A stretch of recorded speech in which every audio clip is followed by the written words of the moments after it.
शरद पवार प्रसार माध्यमांची बोला. रावसाहेब, राष्ट्रवादी काँग्रेसच्या दोन्ही गटांच्या विलिनीकरणासंदर्भात अजूनही प्रतिक्रिया व्यक्त होत आहे. त्यात अजित पवार गटाचे नेते सुनील तटकरे असं म्हणत आहेत की शरद पवार जर एनडीए बरोबर येणार असतील तर मग विलिनीकरण फार बघा, हे विलिनीकरणाचा जो काही विषय आहे तो त्यांच्यावर सोडा ना. आपण कशाला त्यात मध्ये पडायचं किंवा त्या शिवसेनेचा काय संबंध आहे? हा त्यांचा विषय असेल तर तो त्यांनीच त्यातून मार्ग काढावा किंवा निर्णय घ्यावा. प्रत्येक वेळेला तुम्ही इतर पक्षांच्या नेत्यांना विचारणार विलिनीकरण हा त्यांचा विषय, आमचा नाही आहे. पण मला गंमत वाटली की आता सुनील तटकरे हे शरद पवारांना मार्गदर्शन करत आहेत. हे फार इंटरेस्टिंग आहे. सुनील तटकरे हे शरद पवारांना अटी किंवा मार्गदर्शन करतात. पण सोडून द्या, बोला आणखी काय. रावसाहेब, विषय यासाठी महत्त्वाचा आहे कारण महाराष्ट्रातला एक प्रमुख प्रादेशिक पक्ष आहे आणि विलिनीकरणावर महाराष्ट्रातलं पुढचं बरंचसं राजकारण अवलंबून आहे किंवा घडामोडी घडणार आहेत. म्हणून वारंवार दोन्ही राष्ट्रवादीच्या विलिनीकरणासंदर्भात प्रश्न किंवा पण मुळात असं आहे की अजित पवार यांच्या दुःखद निधनानंतर या विलिनीकरणाच्या प्रक्रियेचं राजकारण जास्त जोरात सुरू झालं, विशेषतः अजित पवार गटाकडून, ज्यांना शरद पवारांनी राजकारणात आणलं, पद आणि प्रतिष्ठा दिली, ताकद दिली.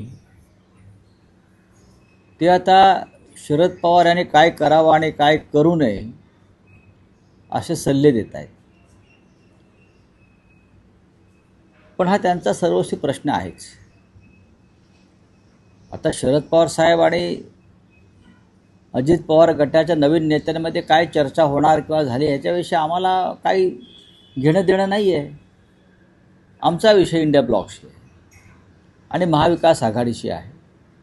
या क्षणापर्यंत माननीय शरद पवार आणि त्यांचा पक्ष राष्ट्रवादी काँग्रेस हा इंडिया ब्लॉक आणि महाविकास आघाडीचा सदस्य आहे.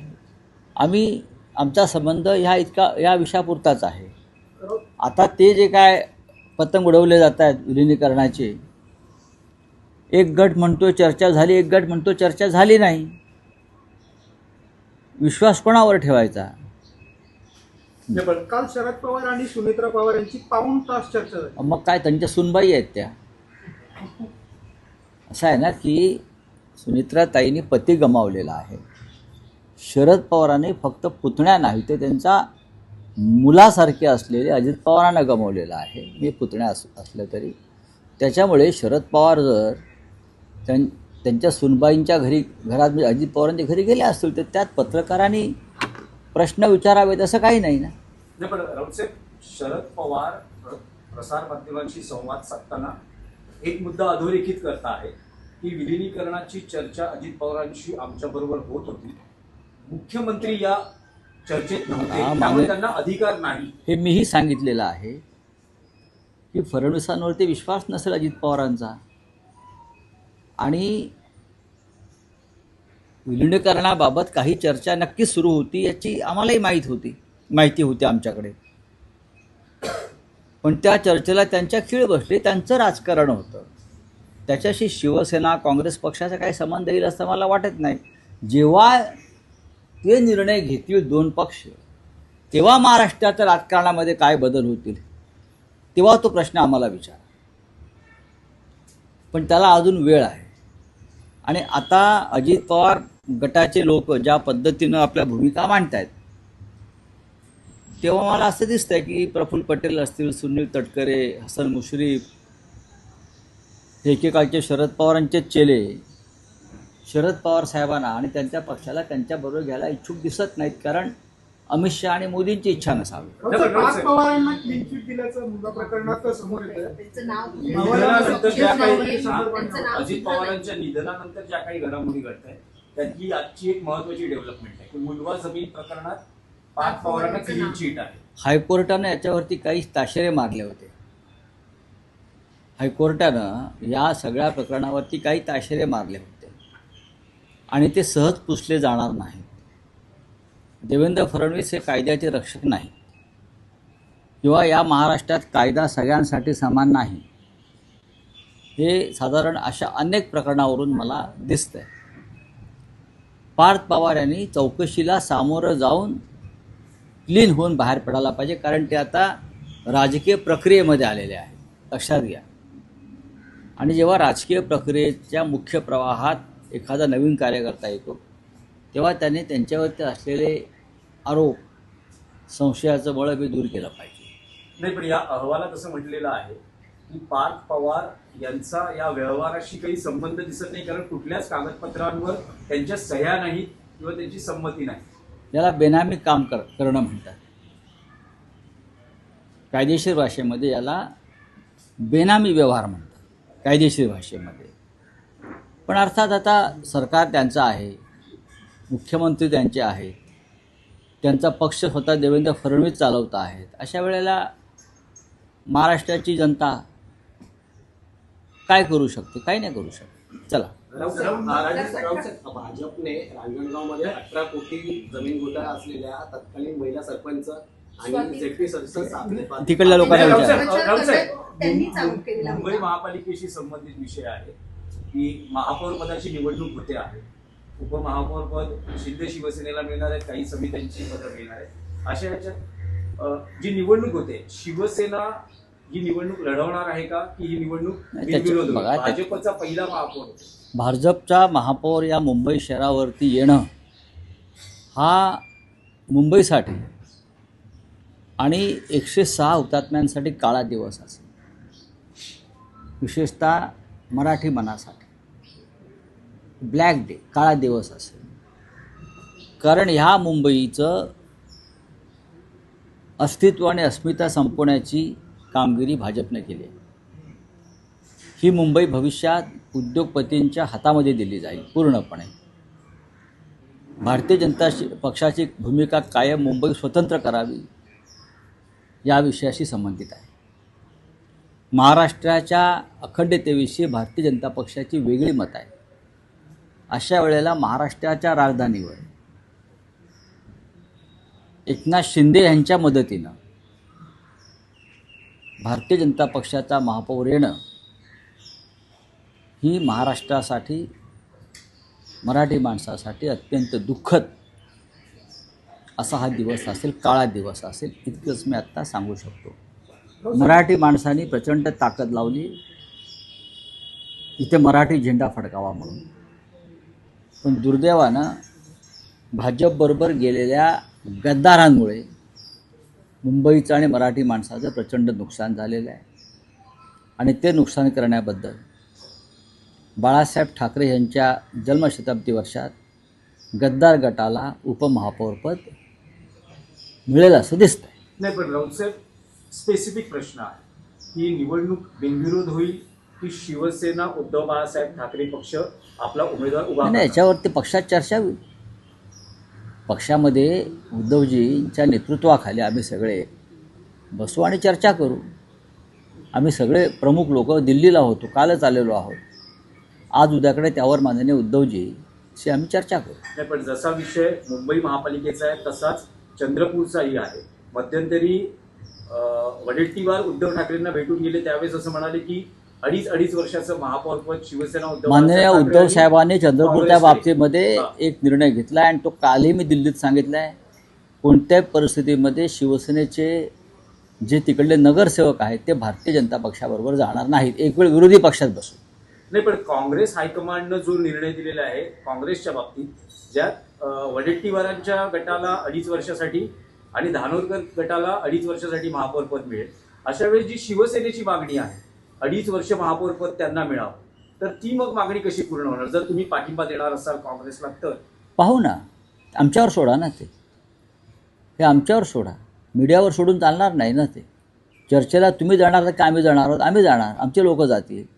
पाहू आज उद्याकडे होईल तो हो निर्णय. सर, BMC महापौरांच्या निवडीच्या आधीच त्यांच्यावर 2.5 कोटींच्या गाड्या खरेदीचा प्रकार असं आहे की टिकाव. असं आहे की त्यांना खरेदी विक्रीमध्ये फार रस आहे भारतीय जनता पक्षाला. आता महापौरांसाठी गाडी घेतली असेल तर त्यांना फिरू द्या. कोण बघते भाजपच्या महापौराकडे रस्त्यात?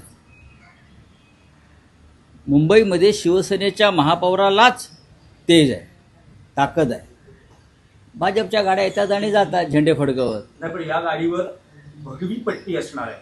यंदा महापौरांच्या गाडीचं वैशिष्ट्य असं आहे की बघा, त्यावर भगवी ते पट्टी. असं आहे की ते आम्ही ज्या पद्धतीचं वातावरण निर्माण केलं मुंबईत, त्यात आम्ही सुद्धा सामील आहोत. आम्ही गाडीला भगवी पट्टी लावून मुंबई अडाणीला विकू, असं त्यांचं एक धोरण आहे. थँक्यू. राऊत साहेब, एक महत्वाचा विषय आहे. महापालिका निवडणुकीच्या अनुषंगानेच महत्वाचा विषय आहे. साधारण 2 दिवसापूर्वी मनसेची बैठक राज ठाकरेंच्या उपस्थितीत पार पडली, ज्यात पराभूत उमेदवार, विजयी उमेदवार, मुंबईतल्या पदाधिकाऱ्यांना बोलवण्यात आलं होतं. मनसेच्या बहुतांश उमेदवारांची तक्रार आहे की उद्धव बाळासाहेब ठाकरे पक्षाच्या कार्यकर्त्यांनी, स्थानिक कार्यकर्त्यांनी मनसेला निवडणुकीत सहकार्य केलं नाही, बघा, अशी त्यांची तक्रार आहे. राज बघा. ठाकरेंचं यावर मत होतं की आपली तयारी कितपत होती निवडणूक लढवण्यासाठी. एक लक्षात घ्या, हा त्यांच्या पक्षाच्या अंतर्गत बैठकीतली बातमी त्यांच्या प्रवक्त्याने दिली का बाहेर? नाही ना. मग तुम्ही कसं का हा प्रश्न विचारता? आमच्या पक्षामध्ये अशी अशी बैठक झाली आणि नगरसेवकांनी असं सांगितलं, उमेदवार हे बोलले, राजसाहेब हे बोलले, असं बाहेरून कोणी मीडियासमोर सांगितलेलं नाही आहे. हा तुमचा अंदाज आहे, बरोबर आहे. आता ह्या विषयावर जर तुम्ही मला विचाराल तर दोन्ही पक्षांनी महानगरपालिकेमध्ये एकमेकांचं काम मनापासून केलं. आम्हाला वाईट वाटतं आहे की दुर्दैव आहे की महाराष्ट्र नवनिर्माण सेनेला अपेक्षित यश मिळू शकलं नाही. ते यश जर मिळालं असतं तर नक्कीच मुंबईमधलं चित्र वेगळं असतं आणि भाजपचा महापौर कधीच मुंबईत तुम्हाला फिरताना दिसला नसता. तुम्ही जे सांगताय ते राजसाहेबांचं मत नाही, एवढंच मी सांगू शकतो. हिंदी में क्या है? सर, जिस तरीके से दोनों ही राष्ट्रवादी एक साथ आने को लेकर अनेक तरह से ज्ञान जो है वो प्रफुल्ल पटेल हो या सुनील तटकरे हो, इसके अलावा हसन मुश्रीफ द्वारा जो है बताया जा रहा है, उसको लेकर आपकी क्या है? हमारी क्या राय हो सकती है? 2 अलग अलग पार्टी है, दोनों में चर्चा चल रही है. उसमें कांग्रेस, शिवसेना, कम्युनिस्ट, समाजवादी पार्टी का क्या रोल है? कोई रोल नहीं. अजीत पवार जी अब नहीं रहे, शरद पवार जी उनके गार्डियन रहे हमेशा. ओरिजिनल पार्टी जो अजीत पवार के पास थी वो शरद पवार साहब की पार्टी है. वो अमित शाह और चुनाव आयोग ने मिलकर, हाँ, अजीत पवार जी के हाथ में सौंपी, जैसे शिवसेना शिंदे जी को सौंपी है तुम्हारे. तो अब ये दोनों में मामला है. जब सामने पूरा निर्णय आ जाएगा तब हम बात करेंगे, अभी नहीं बात करेंगे. अभी मैं इतना ही कहूँगा, शरद पवार साहब महाराष्ट्र विकास आघाड़ी में है, शरद पवार साहब और उनकी पार्टी इंडिया ब्लॉक में है. जब उनका कुछ निर्णय होगा और आधिकारिक तौर पर वो सबको बताएंगे तब हम उनके ऊपर रिएक्शन देंगे. पार्थ पवार को जिस तरीके से क्लीन चिट दी गई है मुंडवा जमीन व्यवहार में, कैसे देखते हो? भैया, उनकी सरकार है, उनके मुख्यमंत्री है, देश के गृहमंत्री उनके हैं. उसका यही मतलब है कि कानून सबके लिए समान नहीं है. मेरी पार्थ पवार से कोई व्यक्तिगत दुश्मनी नहीं है, लेकिन अगर आपका नाम आया है तो ये आपकी जिम्मेदारी है. आप इन्वेस्टिगेशन को सामने जाकर अपने आप को क्लीन होकर आना चाहिए था.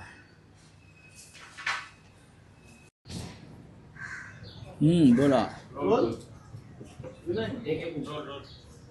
रावसाहेब, राष्ट्रवादी काँग्रेसच्या दोन्ही गटांच्या विलिनीकरणासंदर्भात अजूनही प्रतिक्रिया व्यक्त होत आहे.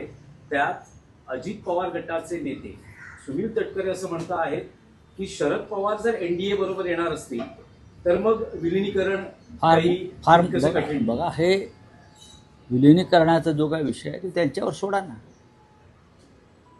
आपण कशाला त्यातमध्ये पडायचं? किंवा त्या शिवसेनेचा काय संबंध आहे? हा त्यांचा विषय असेल तर तो त्यांनीच त्यातून मार्ग काढावा किंवा निर्णय घ्यावा. प्रत्येक वेळेला तुम्ही इतर पक्षांच्या नेत्यांना विचारणार विलिनीकरण हा त्यांचा विषय, आमचा नाही आहे. पण मला गंमत वाटली की आता सुनील तटकरे हे शरद पवारांना मार्गदर्शन करत आहेत. हे फार इंटरेस्टिंग आहे. सुनील तटकरे हे शरद पवारांना अटी किंवा मार्गदर्शन करतात. पण सोडून द्या, बोला आणखीन काय. राऊतसाहेब, विषय यासाठी महत्वाचा आहे कारण महाराष्ट्रातला एक प्रमुख प्रादेशिक पक्ष आहे आणि विलिनीकरणावर महाराष्ट्रातलं पुढचं बरंचसं राजकारण अवलंबून आहे किंवा घडामोडी घडणार आहेत. म्हणून वारंवार दोन्ही राष्ट्रवादीच्या विलिनीकरणासंदर्भात प्रश्न किंवा नाही, पण मुद्दे उपस्थित केले मुळात जातात. असं आहे की अजित पवार यांच्या दुःखद निधनानंतर या विलिनीकरणाच्या प्रक्रियेचं राजकारण जास्त जोरात सुरू झालं, विशेषतः अजित पवार गटाकडून, ज्यांना शरद पवारांनी राजकारणात आणलं, पद आणि प्रतिष्ठा दिली, ताकद दिली, ते आता शरद पवार यांनी काय करावं आणि काय करू नये असे सल्ले देत आहेत. पण हा त्यांचा सर्वस्वी प्रश्न आहेच. आता शरद पवार साहेब आणि अजित पवार गटाच्या नवीन नेत्यांमध्ये काय चर्चा होणार किंवा झाली ह्याच्याविषयी आम्हाला काही घेणं देणं नाही आहे. आमचा विषय इंडिया ब्लॉकशी आहे आणि महाविकास आघाडीशी आहे. या क्षणापर्यंत माननीय शरद पवार आणि त्यांचा पक्ष राष्ट्रवादी काँग्रेस हा इंडिया ब्लॉक आणि महाविकास आघाडीचा सदस्य आहे. आम्ही आमचा संबंध या विषयापुरताच आहे.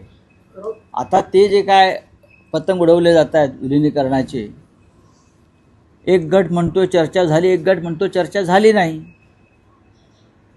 विश्वास कोणावर ठेवायचा? काल शरद पवार आणि सुनेत्रा पवार यांची पाऊण तास चर्चा झाली. मग काय त्यांच्या सुनबाई आहेत त्या? असं आहे ना की सुनित्राताईंनी पती गमावलेला आहे.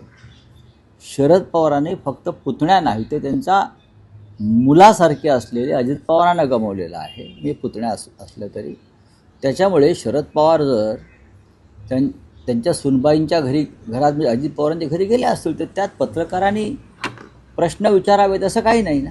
नाही, पण राऊतसाहेब, शरद पवार प्रसारमाध्यमांशी संवाद साधताना एक मुद्दा अधोरेखित करता आहे की विलिनीकरणाची चर्चा अजित पवारांशी आमच्याबरोबर होत होती, मुख्यमंत्री या चर्चेत नव्हते, त्यामुळे त्यांना अधिकार नाही. हे मीही सांगितलेलं आहे की फडणवीसांवरती विश्वास नसेल अजित पवारांचा आणि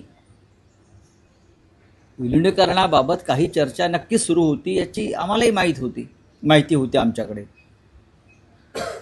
पण त्या चर्चेला त्यांच्या खीळ बसली, त्यांचं राजकारण होतं. त्याच्याशी शिवसेना काँग्रेस पक्षाचा काही संबंध येईल असं मला वाटत नाही. जेव्हा ते निर्णय घेतील दोन पक्ष तेव्हा महाराष्ट्राच्या राजकारणामध्ये काय बदल होतील तेव्हा तो प्रश्न आम्हाला विचारा. पण त्याला अजून वेळ आहे.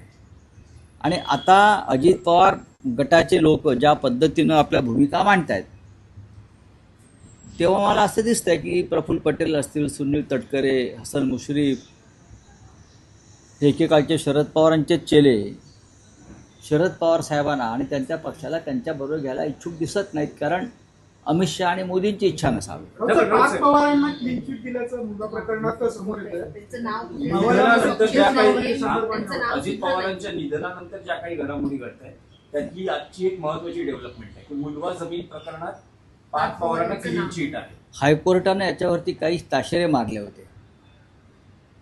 हायकोर्टानं या सगळ्या प्रकरणावरती काही ताशेरे मारले होते आणि ते सहज पुसले जाणार नाही. देवेंद्र फडणवीस हे कायद्याचे रक्षक नाही किंवा या महाराष्ट्रात कायदा सगळ्यांसाठी समान नाही, हे साधारण अशा अनेक प्रकरणावरून मला दिसतंय. पार्थ पवार यांनी चौकशीला सामोरं जाऊन क्लीन होऊन बाहेर पडायला पाहिजे, कारण ते आता राजकीय प्रक्रियेमध्ये आलेले आहेत, लक्षात घ्या.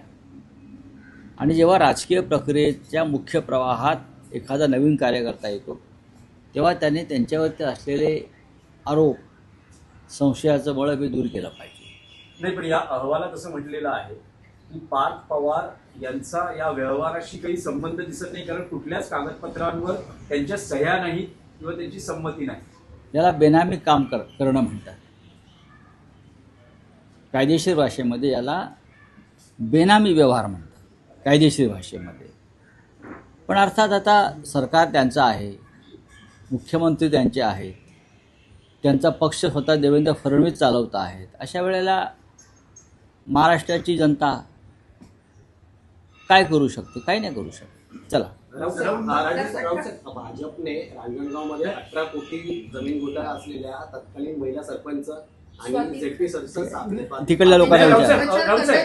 त्यांनीच आरोप केलेला मुंबई होता. महापालिकेशी संबंधित विषय आहे की महापौर पदाची निवडणूक होते आहे. उपमहापौर पद शिंदे शिवसेनेला मिळणार आहे, काही समित्यांची पदं मिळणार आहेत. अशा ह्याच्यात जी निवडणूक होते, शिवसेना ही निवडणूक लढवणार आहे का, की ही निवडणूक नाही, त्याच्या- बिनविरोध होईल? बघा, भाजपचा पहिला महापौर होता. भाजपचा महापौर या मुंबई शहरावरती येणं हा मुंबईसाठी आणि 106 हुतात्म्यांसाठी काळा दिवस असेल, विशेषतः मराठी मनासाठी ब्लॅक डे, काळा दिवस असेल. कारण ह्या मुंबईचं अस्तित्व आणि अस्मिता संपवण्याची कामगिरी भाजपने केली आहे. ही मुंबई भविष्यात उद्योगपतींच्या हातामध्ये दिली जाईल पूर्णपणे. भारतीय जनता पक्षाची भूमिका कायम मुंबई स्वतंत्र करावी या विषयाशी संबंधित आहे. महाराष्ट्राच्या अखंडतेविषयी भारतीय जनता पक्षाची वेगळी मत आहे. अशा वेळेला महाराष्ट्राच्या राजधानीवर एकनाथ शिंदे यांच्या मदतीनं भारतीय जनता पक्षाचा महापौर येणं ही महाराष्ट्रासाठी, मराठी माणसासाठी अत्यंत दुःखद असा हा दिवस असेल, काळा दिवस असेल, इतकंच मी आत्ता सांगू शकतो. मराठी माणसांनी प्रचंड ताकद लावली इथे मराठी झेंडा फडकावा म्हणून. पण दुर्दैवानं भाजपबरोबर गेलेल्या गद्दारांमुळे मुंबईचं आणि मराठी माणसाचं प्रचंड नुकसान झालेलं आहे. आणि ते नुकसान करण्याबद्दल बाळासाहेब ठाकरे यांच्या जन्मशताब्दी वर्षात गद्दार गटाला उपमहापौरपद मिळेल असं दिसतंय. नाही, पण राऊतसाहेब, स्पेसिफिक प्रश्न आहे की निवडणूक बिनविरोध होईल की शिवसेना उद्धव बाळासाहेब ठाकरे पक्ष आपला उमेदवार उभा नाही, करणार? याच्यावरती पक्षात चर्चा होईल. पक्षामध्ये उद्धवजींच्या नेतृत्वाखाली आम्ही सगळे बसू आणि चर्चा करू. आम्ही सगळे प्रमुख लोक दिल्लीला होतो, कालच आलेलो आहोत. आज उद्याकडे त्यावर माननीय उद्धवजीशी आम्ही चर्चा करू. नाही, पण जसा विषय मुंबई महापालिकेचा आहे तसाच चंद्रपूरचाही आहे. मध्यंतरी वडेट्टीवार उद्धव ठाकरेंना भेटून गेले, त्यावेळेस असं म्हणाले की अडीच वर्षाचं महापौरपद शिवसेना माननीय उद्धव साहेबांनी चंद्रपूरच्या बाबतीमध्ये हां. एक निर्णय घेतला आहे आणि तो कालही मी दिल्लीत सांगितला आहे. कोणत्याही परिस्थितीमध्ये शिवसेनेचे जे तिकडले नगरसेवक आहेत ते भारतीय जनता पक्षाबरोबर जाणार नाहीत. एक वेळ विरोधी पक्षात बसू. नाही, पण काँग्रेस हायकमांडनं जो निर्णय दिलेला आहे काँग्रेसच्या बाबतीत, ज्यात वडेट्टीवारांच्या गटाला 2.5 वर्षासाठी आणि धानोरकर गटाला 2.5 वर्षासाठी महापौरपद मिळेल, अशा वेळी जी शिवसेनेची मागणी आहे 2.5 वर्ष महापौरपद त्यांना मिळावं, तर ती मग मागणी कशी पूर्ण होणार जर तुम्ही पाठिंबा देणार असाल काँग्रेसला? तर पाहू ना, आमच्यावर सोडा ना, हे आमच्यावर सोडा. मीडियावर सोडून चालणार नाही ना. ते चर्चेला तुम्ही जाणार तर का आम्ही जाणार आहोत? आम्ही जाणार, आमचे लोक जातील. पाहू आज उद्याकडे होईल तो निर्णय. सर, BMC आमच्या महापौरांच्या निवडीच्या आधीच त्यांच्या 2.5 कोटींच्या गाड्या खरेदीचा प्रकार असं आहे की त्यांना खरेदी विक्रीमध्ये फार रस आहे भारतीय जनता पक्षाला. आता महापौरांसाठी गाडी घेतली असेल तर त्यांना फिरू द्या. कोण बघते भाजपच्या महापौराकडे रस्त्यात? मुंबईमध्ये शिवसेनेच्या महापौरालाच तेज आहे, ताकद आहे. भाजपच्या गाड्या येतात आणि जातात झेंडे फडकवत. नाही, पण या गाडीवर भगवी पट्टी असणार आहे. यंदा महापौरांच्या गाडीचं वैशिष्ट्य असं आहे की बघा, त्यावर भगवी ते पट्टी. असं आहे की ते आम्ही ज्या पद्धतीचं वातावरण निर्माण केलं मुंबईत, त्यात आम्ही सुद्धा सामील आहोत. आम्ही गाडीला भगवी पट्टी लावून मुंबई अडाणीला विकू, असं त्यांचं एक धोरण आहे. थँक्यू. एक महत्वाचा विषय आहे. महापालिका निवडणुकीच्या अनुषंगानेच महत्वाचा विषय आहे. साधारण 2 दिवसापूर्वी मनसेची बैठक राज ठाकरेंच्या उपस्थितीत पार पडली, ज्यात पराभूत उमेदवार, विजयी उमेदवार, मुंबईतल्या पदाधिकाऱ्यांना बोलवण्यात आलं होतं. मनसेच्या बहुतांश उमेदवारांची तक्रार आहे की उद्धव बाळासाहेब ठाकरे पक्षाच्या कार्यकर्त्यांनी, स्थानिक कार्यकर्त्यांनी मनसेला निवडणुकीत सहकार्य केलं नाही, बघा, अशी त्यांची तक्रार आहे. राज ठाकरेंचं यावर मत होतं की आपली तयारी कितपत होती निवडणूक लढवण्यासाठी. एक लक्षात घ्या, हा त्यांच्या पक्षाच्या अंतर्गत बैठकीतली बातमी त्यांच्या प्रवक्त्याने दिली का बाहेर? नाही ना. मग तुम्ही कसं का हा प्रश्न विचारता? आमच्या पक्षामध्ये अशी अशी बैठक झाली आणि नगरसेवकाने असं सांगितलं, उमेदवार हे बोलले, राजसाहेब हे बोलले, असं बाहेरून कोणी मीडियासमोर सांगितलेलं नाही आहे. हा तुमचा अंदाज आहे, बरोबर आहे. आता ह्या विषयावर जर तुम्ही मला विचाराल तर दोन्ही पक्षांनी महानगरपालिकेमध्ये एकमेकांचं काम मनापासून केलं. आम्हाला वाईट वाटतं आहे की दुर्दैव आहे की महाराष्ट्र नवनिर्माण सेनेला अपेक्षित यश मिळू शकलं नाही. ते यश जर मिळालं असतं तर नक्कीच मुंबईमधलं चित्र वेगळं असतं आणि भाजपचा महापौर कधीच मुंबईत तुम्हाला फिरताना दिसला नसता.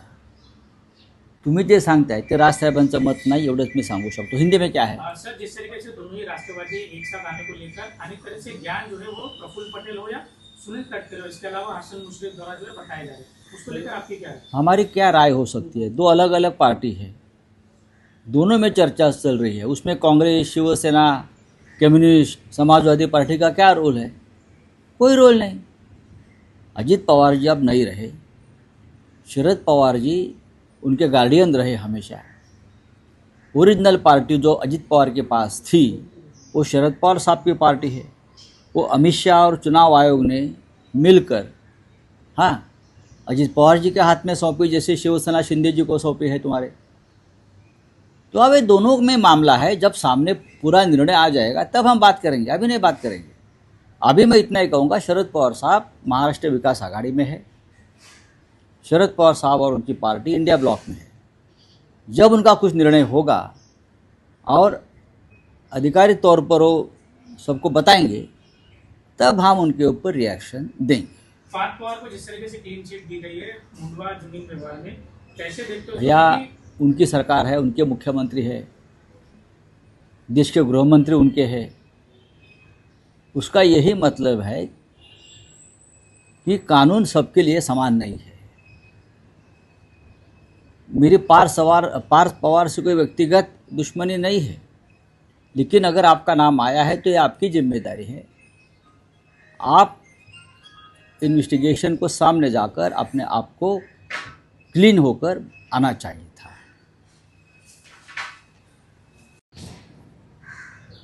बोला.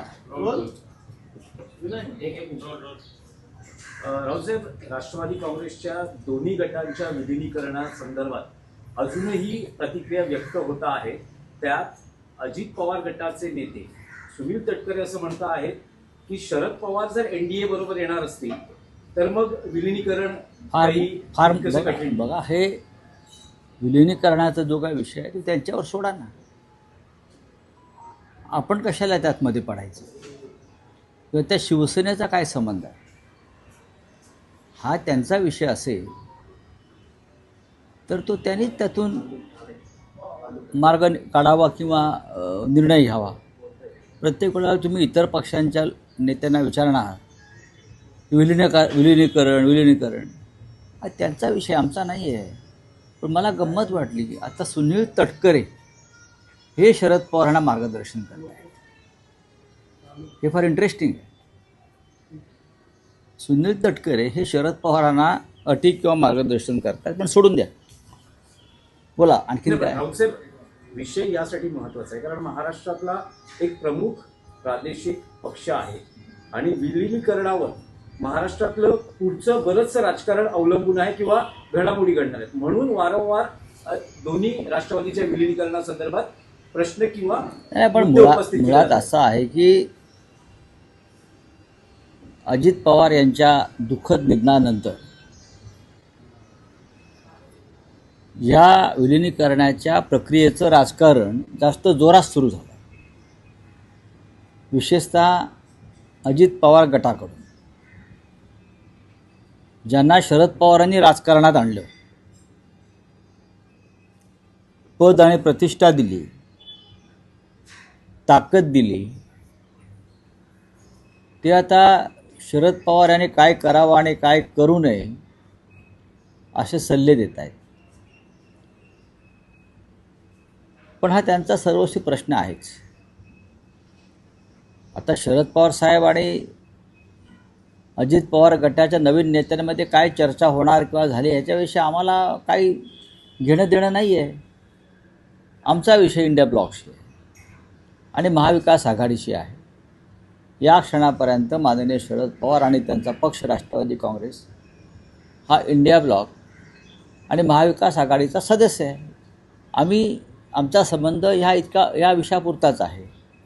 आता ते जे काय पतंग उडवले जात आहेत विलिनीकरणाचे, एक गट म्हणतो चर्चा झाली, एक गट म्हणतो चर्चा झाली नाही.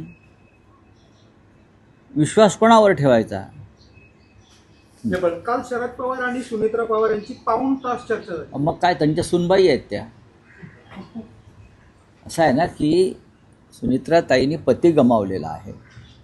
शरद पवारांनी फक्त पुतण्या नाही तर त्यांचा मुलासारखे असलेले अजित पवारांना गमावलेलं आहे. मी पुतण्या असलं तरी त्याच्यामुळे शरद पवार जर त्यांच्या सुनबाईंच्या घरात म्हणजे अजित पवारांच्या घरी गेले असतील तर त्यात पत्रकारांनी प्रश्न विचारावेत असं काही नाही ना.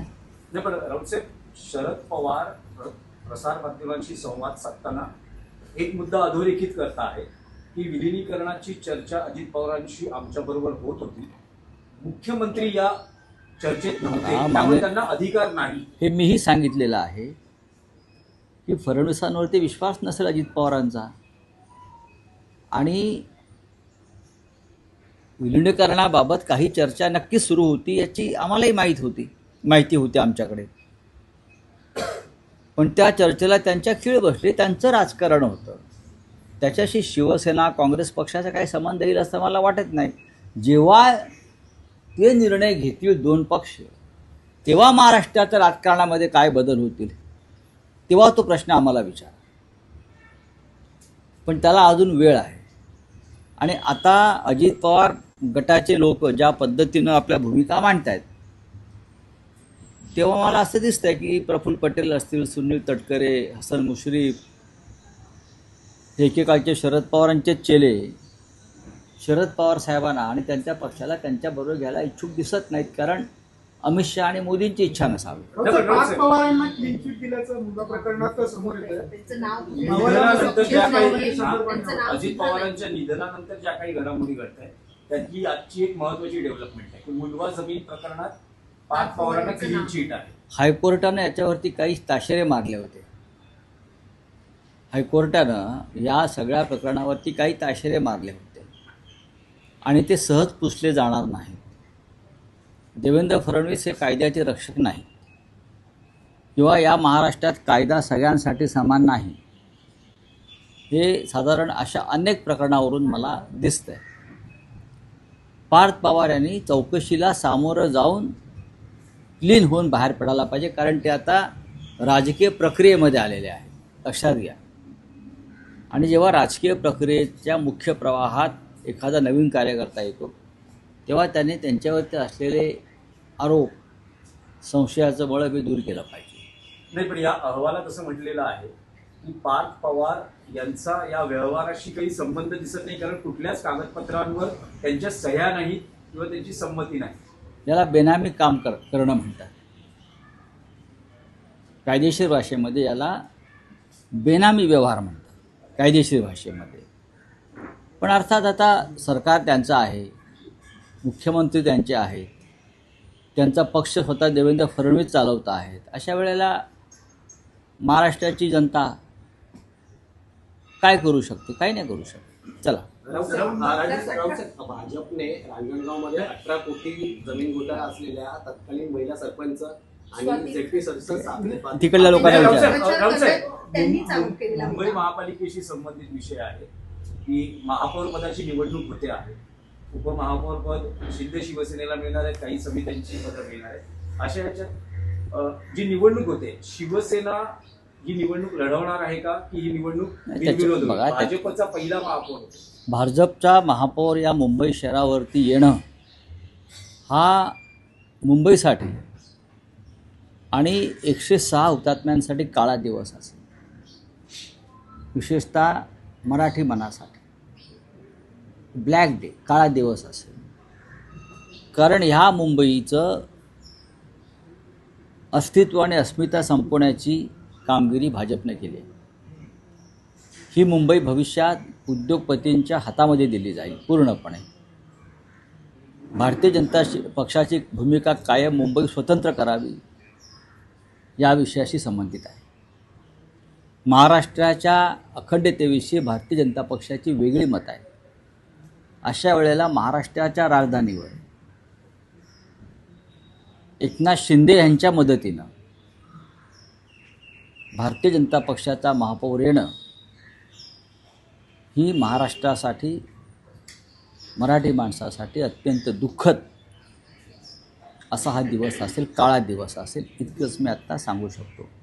मराठी माणसांनी प्रचंड ताकद लावली इथे मराठी झेंडा फडकावा म्हणून, पण दुर्दैवानं भाजपबरोबर गेलेल्या गद्दारांमुळे मुंबईचं आणि मराठी माणसाचं प्रचंड नुकसान झालेलं आहे. आणि ते नुकसान करण्याबद्दल बाळासाहेब ठाकरे यांच्या जन्मशताब्दी वर्षात गद्दार गटाला उपमहापौरपद मिळेल असं दिसतंय. नाही, पण राऊतसाहेब, स्पेसिफिक प्रश्न आहे ही निवडणूक बिनविरोध होईल की शिवसेना उद्धव बाळासाहेब ठाकरे पक्ष आपला उमेदवार उभा आणि करणार? याच्यावरती पक्षात चर्चा होईल. पक्षामध्ये उद्धवजींच्या नेतृत्वाखाली आम्ही सगळे बसू आणि चर्चा करू. आम्ही सगळे प्रमुख लोक दिल्लीला होतो, कालच आलेलो आहोत. आज उद्याकडे त्यावर माननीय उद्धवजीशी आम्ही चर्चा करू. नाही, पण जसा विषय मुंबई महापालिकेचा आहे तसाच चंद्रपूरचाही आहे. मध्यंतरी वडेट्टीवार उद्धव ठाकरेंना भेटून गेले, त्यावेळेस असं म्हणाले की अडीच वर्षाचं महापौरपद शिवसेना उद्धव माननीय बाळासाहेब ठाकरे उद्धव आणि साहेबांनी चंद्रपूरच्या काँग्रेसने. बाबतीमध्ये एक निर्णय घेतला आहे आणि तो कालही मी दिल्लीत सांगितला आहे. कोणत्याही परिस्थितीमध्ये शिवसेनेचे जे तिकडले नगरसेवक आहेत ते भारतीय जनता पक्षाबरोबर जाणार नाहीत. एक वेळ विरोधी पक्षात बसू. नाही, पण काँग्रेस हायकमांडनं जो निर्णय दिलेला आहे काँग्रेसच्या बाबतीत, ज्यात वडेट्टीवारांच्या गटाला 2.5 वर्षासाठी आणि धानोरकर गटाला 2.5 वर्षासाठी महापौरपद मिळेल, अशा वेळी जी शिवसेनेची मागणी आहे 2.5 वर्ष महापौरपद त्यांना मिळावं, तर ती मग मागणी कशी पूर्ण होणार जर तुम्ही पाठिंबा देणार असाल काँग्रेसला? तर पाहू ना, आमच्यावर सोडा ना ते. हे आमच्यावर सोडा, मीडियावर सोडून चालणार नाही ना ते. चर्चेला तुम्ही जाणार तर का आम्ही जाणार आहोत? आम्ही जाणार, आमचे लोक जातील. पाहू आज उद्याकडे होईल तो निर्णय. सर, BMC आमच्या महापौरांच्या निवडीच्या आधीच त्यांच्यावर 2.5 कोटींच्या गाड्या खरेदीचा प्रकार असं आहे की टिकावला. त्यांना खरेदी विक्रीमध्ये फार रस आहे भारतीय जनता पक्षाला. आता महापौरांसाठी गाडी घेतली असेल तर त्यांना फिरू द्या. कोण बघते भाजपच्या महापौराकडे रस्त्यात? मुंबईमध्ये शिवसेनेच्या महापौरालाच तेज आहे, ताकद आहे. भाजपच्या गाड्या येतात आणि जातात झेंडे फडकवत. नाही, पण या गाडीवर भगवी पट्टी असणार आहे. यंदा महापौरांच्या गाडीचं वैशिष्ट्य असं आहे की बघा, त्यावर भगवी ते पट्टी. असं आहे की ते आम्ही ज्या पद्धतीचं वातावरण निर्माण केलं मुंबईत, त्यात आम्ही सुद्धा सामील आहोत. आम्ही गाडीला भगवी पट्टी लावून मुंबई अडाणीला विकू, असं त्यांचं एक धोरण आहे. थँक्यू. एक महत्वाचा विषय आहे, महापालिका निवडणुकीच्या अनुषंगानेच महत्वाचा विषय आहे. साधारण 2 दिवसापूर्वी मनसेची बैठक राज ठाकरेंच्या उपस्थितीत पार पडली, ज्यात पराभूत उमेदवार, विजयी उमेदवार, मुंबईतल्या पदाधिकाऱ्यांना बोलवण्यात आलं होतं.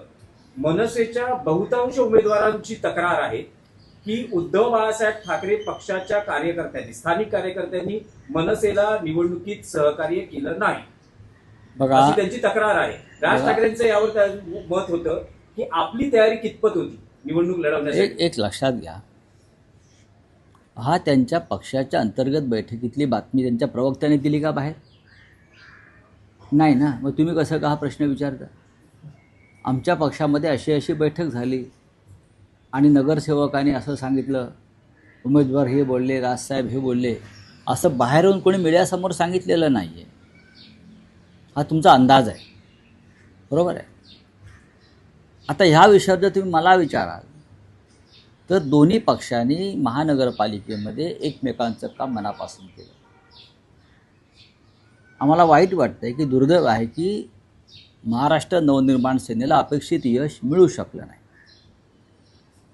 ते यश जर मिळालं असतं तर नक्कीच मुंबईमधलं चित्र वेगळं असतं आणि भाजपचा महापौर कधीच मुंबईत तुम्हाला फिरताना दिसला नसता. तुम्ही जे सांगताय ते राजसाहेबांचं मत नाही, एवढंच मी सांगू शकतो. हिंदी में क्या है? सर, जिस तरीके से दोनों ही राष्ट्रवादी एक साथ आने को लेकर अनेक तरह से ज्ञान जो है वो प्रफुल्ल पटेल हो या सुनील तटकरे हो, इसके अलावा हसन मुश्रीफ द्वारा जो है बताए जा रहे हैं, उसको लेकर आपकी क्या है? हमारी क्या राय हो सकती है? दो अलग अलग पार्टी है, दोनों में चर्चा चल रही है. उसमें कांग्रेस, शिवसेना, कम्युनिस्ट, समाजवादी पार्टी का क्या रोल है? कोई रोल नहीं. अजीत पवार जी अब नहीं रहे. शरद पवार जी उनके गार्डियन रहे हमेशा. ओरिजिनल पार्टी जो अजीत पवार के पास थी वो शरद पवार साहब की पार्टी है. वो अमित शाह और चुनाव आयोग ने मिलकर अजीत पवार जी के हाथ में सौंपी, जैसे शिवसेना शिंदे जी को सौंपी है तुम्हारे. तो अब ये दोनों में मामला है. जब सामने पूरा निर्णय आ जाएगा तब हम बात करेंगे, अभी नहीं बात करेंगे.